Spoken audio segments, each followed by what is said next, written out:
disesuaikan dengan atau dini hari nanti.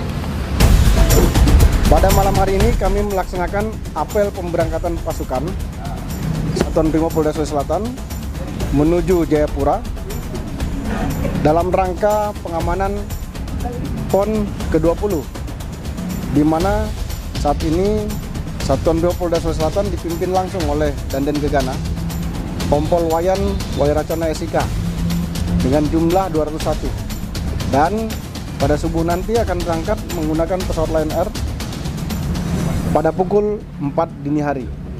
Terima kasih. Kita lanjut.